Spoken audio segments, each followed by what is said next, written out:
Selamat siang. Siang. Sebelumnya dengan Kak Nanda ya? Iya, betul. Oke. Izinkan aku buat kenalin diri dulu kali ya mungkin. Mhm. Aku Habib Ali dan di sini aku sebagai konselor kamu hari ini. Oke, Kak. Eh, Mungkin nanti kamu bisa panggil aku. Gimana kamu enaknya?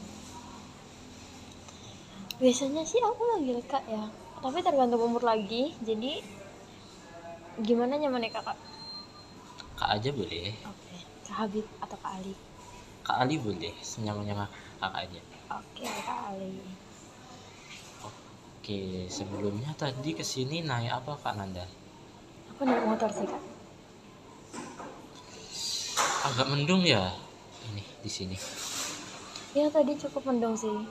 Dan kehujanan juga. Dikit, tapi nggak sampai benar-benar hujan. Masih gerimis. Gak basah ya tapi aman.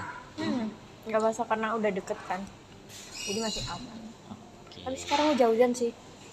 Iya, Ya, udah hujan. alhamdulillah aku sampai. Eh, Tadi Surabaya macet nggak? Biasanya macet kalau hujan. Iya, sebenarnya nggak selalu macet sih kak ya kalau hujan menurutku. Tapi mungkin kakak Alinya sering lihat waktu macet ya waktu Iya, hujan. kalau di sekitar sini biasanya hujan. Kalau hujan macet sih. Ah, ya emang ini bukan daerah saya juga, jadi saya juga kurang tahu. Tapi tadi itu macet karena emang sama bareng itu loh, balik makan siang kayaknya, Oh, iya sih, ya kan? lagi jam makan siang ini. Mm-mm-mm. Aku juga baru balik makan siang. Berarti ini emang meluangkan waktu buat kesini ya, kakak? Kalau ngeluangin waktu sih enggak ya kak, karena emang apa ya kosong aja hari ini. Oh, Jadi kalau ngeluangin waktu kan aku nyempilin ganti jadwal kan. Ini enggak kok aman. Jadi bener aku udah cari waktu yang aku nggak ada jadwal dan aku kesini. oke. Sebelumnya kakak emang udah pernah konseling apa belum? Belum pernah konseling. Ini pertama. Hmm, Kalau boleh tahu, kakak tahu konseling awalnya dari mana? Kenapa kok Ah, tiba-tiba berpikir untuk datang ke konseling? Gini kak. Jadi kan aku jujur biasanya tuh nggak pernah ada masalah yang nggak bisa aku selesaiin sendiri. Nah, di sini aku punya masalah yang nggak bisa aku selesaiin sendiri dan akhirnya cari pengetahuan lah, pengetahuan apa ya, searching searching, Iya, cari tahu cari gimana. info ya. Iya, cari info dan kebetulan nemu konseling tentang konseling lewat di FYP dan akhirnya lebih cari tahu lagi dan akhirnya tahu tempat ini dan menghubungi. Oh, jadi gitu ceritanya. Oh, berarti kakak kurang lebih udah tahu gambaran alur konseling apa belum? Nggak tahu sih kak, banyak yang aku tahu tuh konseling cuman apa ya, bantu bantu aku untuk nyelesain masalahku gitu. Oke, bener banget sih. Konseling itu lebih bantu kakak buat nyelesain masalah, entah itu masalah apapun, bisa masalah pribadi, eh, kerjaan atau hal lainnya. Sebelumnya mungkin aku mau jelasin dulu kali ya, untuk alur konseling sesi hari ini gimana. Jadi untuk durasinya itu biasanya sekitar 30 sampai 1 jam ya. 30 menit sampai 1 jam. Oke. Terus kalau di konseling itu, apapun yang kakak ceritain bakalan dirahasiakan dari orang yang nggak terlibat, jadi aman banget. Kakak bisa cerita apapun aja karena kita di sini ada asas kerahasiaan, keterbukaan, dan kesukarelaan. Untuk sukarelaannya itu sendiri kakak datang ke sini secara sukarela, yang nggak dipaksa siapapun gitu. Iya kok kak, karena emang ini masalahku jadi ya aku juga cari tahu kan tadi. Iya, Berarti kakak emang atas kehendak pribadi ya. Itu. Mungkin bisa dimulai dari kakak ada keluhan apa nih hari ini? Gini nih kak, kak hari ini sih aku lagi ngerasa bingung aja ya, nggak tahu juga. Tapi benar-benar kayak hidupku itu bingung, kayak ganti membosankan dan sedikit kayak nggak tahu kenapa itu terasa kayak sumpah. Kayak tertekan gitu apa gimana? Ya kurang lebihnya gitu, cuman nggak juga, kayak lebih cemas saja, lebih sering cemas saja akhir-akhir ini karena emang pekerjaan pekerjaanku sendiri itu juga cukup membuat tertekan untuk dijalani, tapi nggak pernah aku ngerasa secemas ini di setiap waktu. Jadi kakak lagi akhir-akhir ini lagi cemas karena kerjaan atau hal lain yang bikin kakak cemas? Ah, lebih tepatnya tuh kalau tentang kerjaan, ya karena hal apa ya, karena masa ini membuat aku memikir kalau nantinya bakal mengaruhi ke pekerjaan. Jadi bisa dibilang apa ya, diriku ini nanti hal itu bakal mengaruhi pekerjaan gitu loh. Karena itu aku khawatir kalau kerjaanku nanti bakal nggak selesai, atau tiba-tiba aku saking muaknya lepas tangan. Tapi nggak bener-bener tentang pekerjaan sih. Berarti bukan tentang kerjaan tapi yang kakak cemasin itu Iya, hal ini mempengaruhi semua. mengaruhi kerjaannya ya berarti. Hmm, untuk detailnya berarti kan bukan kerjaan nih. Iya, kurang lebihnya bukan. Terus apa kak berarti? Boleh ceritain aja nggak? Jadi gini kak, aku nggak tahu ya kak, akhir-akhir ini tuh aku ngerasa kayak bisa jadi masalahnya tuh di aku, kan apa ya, masalahnya tuh benar-benar di aku sampai akhirnya buat semuanya itu kuputusin dengan apa, langsung tanpa pertimbangan lagi. Aku nggak pernah seperti ini, biasanya itu semua hal itu aku pertimbangin dulu kan sebelum apapun, sebelum aku jalani, sebelum aku lakukan itu aku pertimbangin semuanya, karena aku percaya hal yang nggak aku pertimbangin dulu itu bakal bikin aku nyesel pada akhirnya. Iya. Tapi di suatu momen aku ngambil keputusan secara impulsif dan aku sadar aku salah di sana, dan membuat semua ini terjadi itu karena kesalahanku sendiri. Tapi aku tuh juga ngerasa salah kak, karena emang menurutku ya, aku yakin kalau keputusanku itu nggak salah. Tapi entah kenapa sekarang aku ngerasa gini gitu. Berarti kakak sebelumnya itu udah berpikir kalau keputusan kakak ini itu nggak salah. Iya, Terus sekarang tiba-tiba kakak kepikiran lagi tentang masalah itu dan kakak takut kalau masalah ini itu bisa mengaruhi kerjaan kakak gitu kan? iya kurang lebih. Eh, kalau boleh tahu kenapa kakak mikir kalau itu bukan kesalahan kakak? Karena gimana ya, ini sejujurnya kan aku ini masalah sama temanku sih, bukan masalah juga, tapi aku seakan kehilangan sosok dimana dia itu yang selalu ada buatku.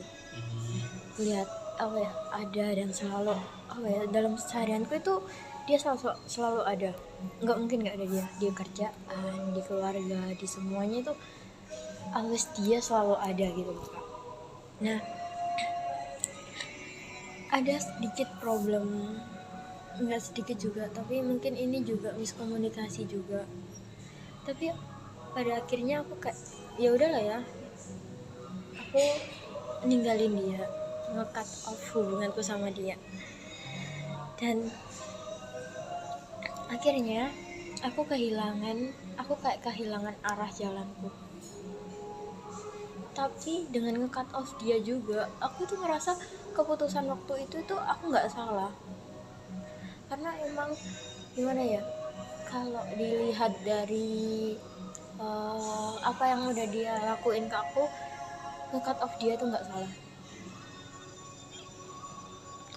Berarti ini kakak itu masalahnya sama sahabat kakak ya, teman dekat kakak yang udah deket banget bahkan sampai kayak keluarga gitu ya. Jadi sekalinya kakak udah berpikir meskipun kakak nggak salah, tapi kakak tetap mempunyai penyesalan buat nge-cut off dia. Iya, benar. Ah, emang sebenarnya apa yang terjadi? Kenapa kakak berpikir kalau itu pilihan yang terbaik? Yang terjadi tuh kan aku punya hubungan 5 tahun dengan orang yang emang dari aku sekolah, bisa dibilang dari aku masa aku sekolah. Eh, hubungannya ini sama temen kakak tadi atau? Oh, Hubungan romance iya. sama pacar, sama pasangan. Kita ada rencananya semua bareng, tapi karena emang dia apa ya, aku tahu apa ya, karena kita sepantaran ya kak, kita kan ya gimana ya, aku tahu ada yang harus dia banggain lebih dulu sebelum aku. Termasuk aku juga mikirnya aku harus banggain orang tuaku dulu, keluarga aku dulu, baru sama dia. Oh iya. Ya kan? Nah, kita itu sepakat kalau emang udah pada akhirnya bareng, ya bareng sampai akhir. Sampai pada akhirnya kita bisa banggain keluarga masing-masing dan hidup bareng. Tapi 1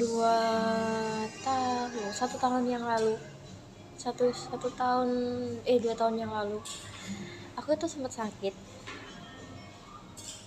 Nah, saat sakit, aku baru tahu kalau sahabatku itu ngajak dia ketemu. Karena aku prioritasin dia ya kak. Itu aku nggak anggap dia salah ngajak pasanganku ketemu, main Iya. bareng Berarti mereka atau apa. emang kenal ya? Iya emang kenal, karena emang dalam satu lingkup sekolah juga. Oh iya. Nah terus ternyata mereka barengnya tuh ada taruhan. Aku sendiri nggak tahu taruhannya kayak gimana detailnya ya kak, tapi mereka bilangnya semua dilakuin demi aku. Tapi ketika semuanya jalan itu, aku rasa itu nggak demi aku. Karena waktu aku sembuh, aku ketemu mereka lagi, kita double date. Karena sahabatku itu udah punya pasangan kan, udah punya pasangan yang baru jalan 2 bulan 3 bulanan kalau nggak salah.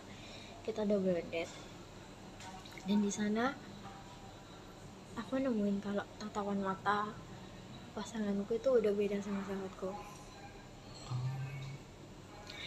Aku sendiri cukup peka tentang itu, dan aku nggak tahu aku harus bersyukur atau gimana.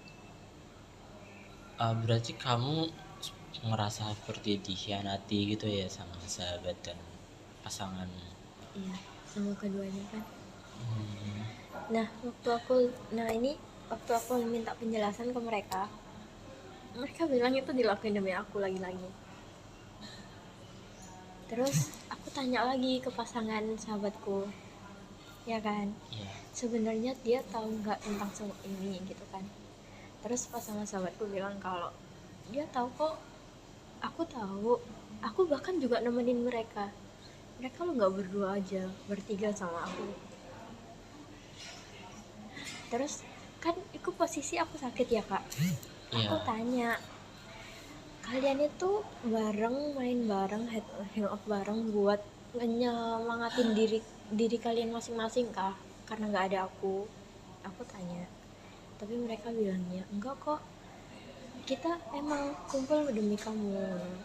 kita mau jenguk kamu, kita mau gini, kita mau gitu, kita ngerencanain semuanya biar kamu pas sembuh itu bisa bareng. Tapi lagi-lagi ketika mereka bicara aku nggak terlibat di sana. Kayak benar-benar aku nggak tahu kemarin malam gini ya, kemarin malam gitu ya, Berarti tapi aku nggak tahu apa namanya itu. berarti kakak ini merasa kayak tidak termasuk dalam komunikasi gitu ya, udah terasingkan karena nggak tahu apa-apa tentang apa yang lagi mereka bicarain. Dan kan mereka bilangnya demi aku, tapi aku nggak pernah ada di sana, itu demi aku tapi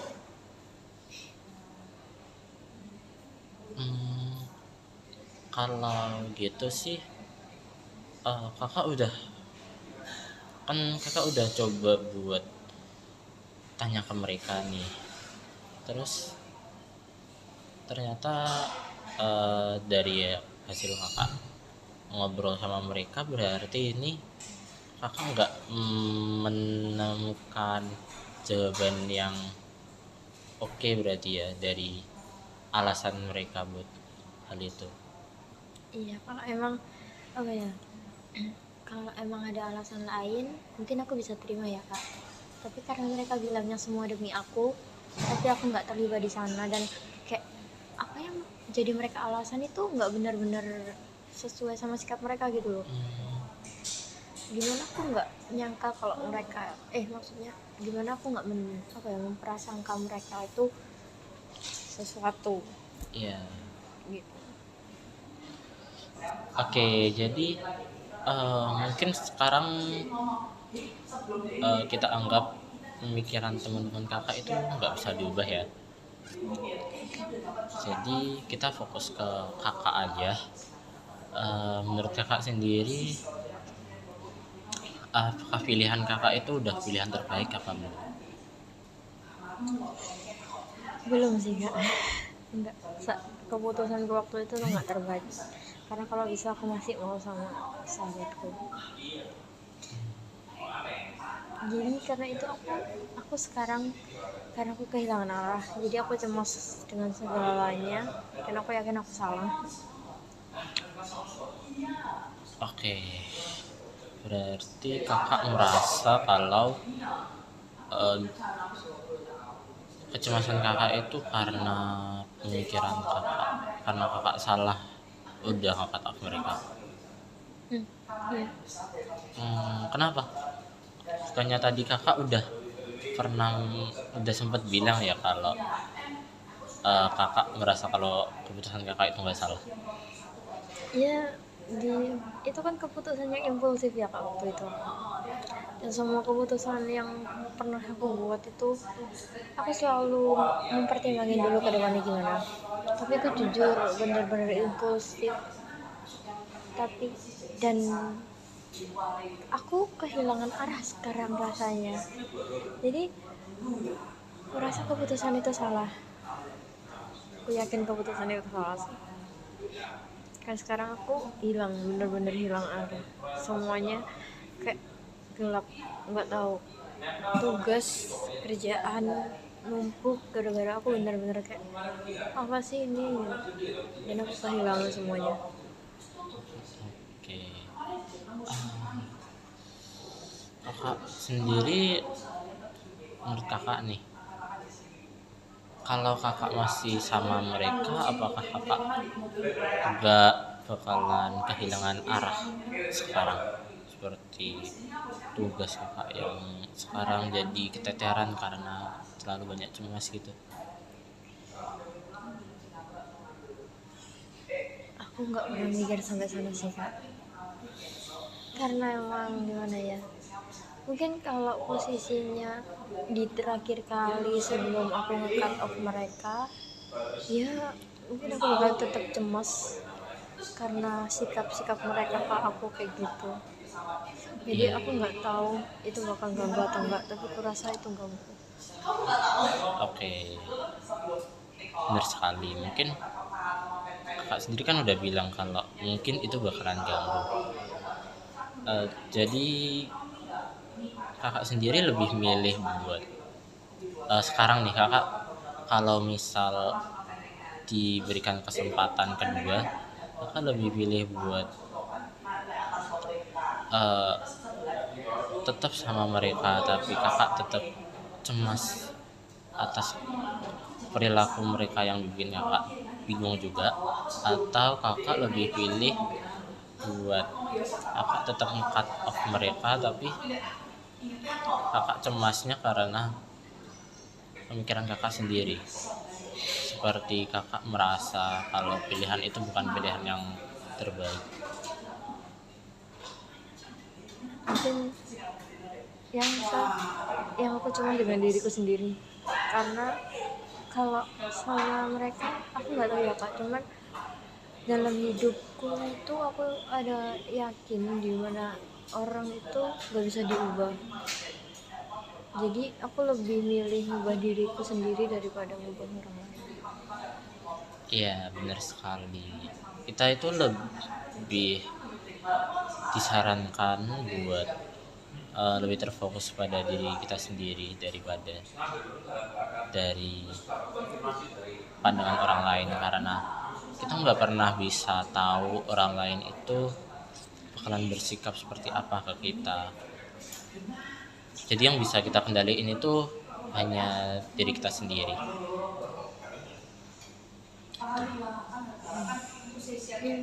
Betul, salah sih kak, emang gitu. Karena itu sekarang aku counseling buat bisa ngendaliin diriku lagi. Uh, Mungkin biar lebih tertanam di diri kakak, kakak bisa sekarang coba kakak buat seperti berkata kepada diri sendiri, menolak kalau oke, pilihan aku kemarin itu nggak salah dan konsekuensi yang aku tanggung adalah pilihanku sendiri, dan aku akan menghadapi konsekuensi dari pilihan aku.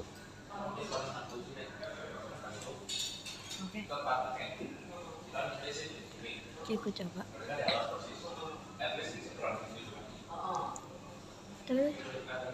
Tapi aku masih nyesel loh kak sama pilihanku, konsekuensi yang aku dapet ini. Konsekuensi yang Aku nggak yakin bakal kamu dapet bisa ngadepi apa enggak. konsekuensi yang kamu maksud ini yang mana?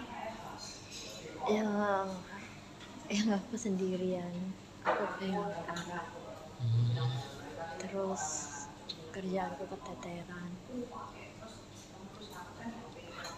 Berarti kakak masih berpikir kalau alasan kakak kehilangan arah dan kerjaan kakak keteteran itu karena kakak cut off mereka. Kurang lebih. Kenapa kakak berpikir gitu? Coba jelasin. Karena semuanya terjadi setelah aku kehilangan mereka. Kehilangan dia sih lebih tepatnya, kehilangan sahabatku itu. Jadi nggak bener-bener apa ya, semuanya aku rasain setelah kehilangan dia. Atau dulu aku nggak ngerasain? Nggak. Tapi kan kakak tadi udah bilang sendiri nih kalau kakak lebih pilih buat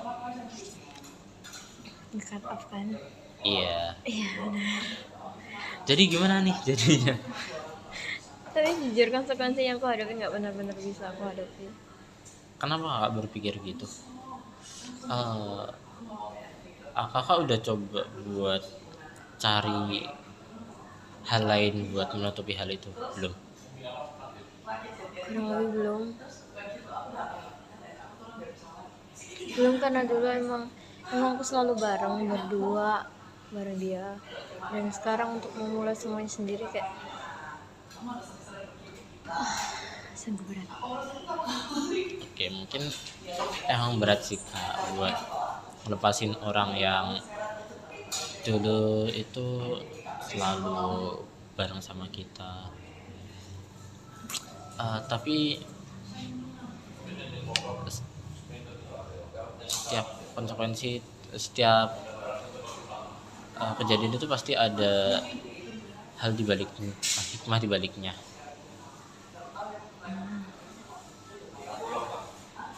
Mungkin kakak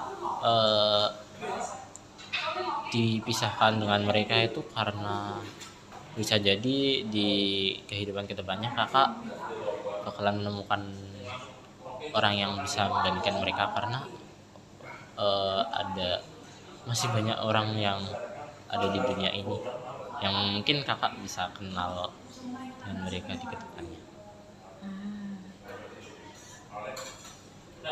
Jadi bisa dibilang aku dipisahkan dari mereka karena aku dilatih untuk mandiri gitu ya. Bisa jadi gitu mungkin. Iya, mungkin. Oke. Jadi gimana sekarang? Ya cukup membuka sih kak, karena aku yang nggak berani sendiri, mungkin bakal nyoba sendiri dan lebih yakin kalau keputusanku waktu itu nggak salah, walaupun konsekuensinya kayak gini. Oke, sebenarnya kamu itu bisa ubah konsekuensinya dengan coba buat melihat dari sudut pandang lain. Sudut pandang lain? Iya, soalnya enggak selalu apa yang kamu pikirkan itu bakalan terjadi seperti yang kamu pikirkan. Jadi aku harus lebih bisa terbuka sama diriku sendiri ya. Bisa dengan begitu, bisa dengan kakak mungkin coba meyakinkan diri sendiri kalau pilihan kakak itu benar. Oke, akan aku coba nantinya. Gimana cara kakak nyobanya? Iya kak, kan coba. Iya, akan berusaha mencobanya kan. Kan tadi disuruh lebih mikirin lagi kan gimana sudut pandang lain ya. Mungkin ya di oh ya kak, ini ada kan sesi lanjutannya atau enggak? Oke. Mungkin kalau kakak merasa sesi kali ini itu kakak belum cukup menemukan jawaban, karena kan persoalan kakak ini sebenarnya cukup rumit ya. Eh, Banyak hal yang perlu diperbaiki mungkin, atau disesuaikan kembali pemikiran kakak tentang hal tersebut. Jadi sebenarnya kalau cuman satu sesi itu kurang bisa, bahkan kebanyakan rata-rata itu 2 atau 3 sesi sih. Oh jadi pada akhirnya nanti akan kesini lagi ya? Iya, kalau kakak berkenan kakak bisa kesini lagi buat Konseling lanjutan. konseling lanjutan. Iya, oke.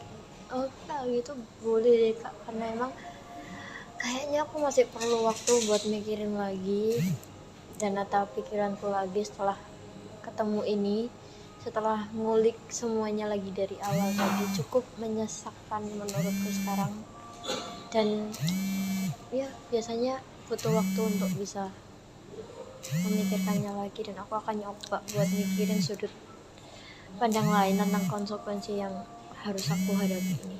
Iya, bener banget. Mungkin kakak bisa mencoba buat melihat dari sudut pandang lain hasil dari apa yang kakak lakuin itu tadi, apakah itu udah benar atau masih ada yang perlu diperbaiki lagi.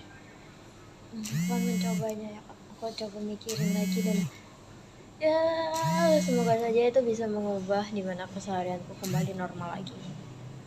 Jadi ketemunya kapan lagi atau terserah saya? Mungkin kakak bisa jadwalin aja se-free-nya kakak, nanti saya akan memberikan jadwal sesi saya yang kosong hari dan tanggal berapa. Oke. Via WA kan ya kak? Iya Langsung via bisa. WA. Oke oke. Ya udah. Oke, karena udah 30 menit lebih juga udah, Oke, nggak kerasa juga. jadi mungkin bisa kita cukupkan dulu ya untuk sesi kali ini. Terima kasih udah mau ceritain apa keluhan kakak. Iya, sama-sama. Oke, selamat datang kembali. Oke, sampai jumpa kak.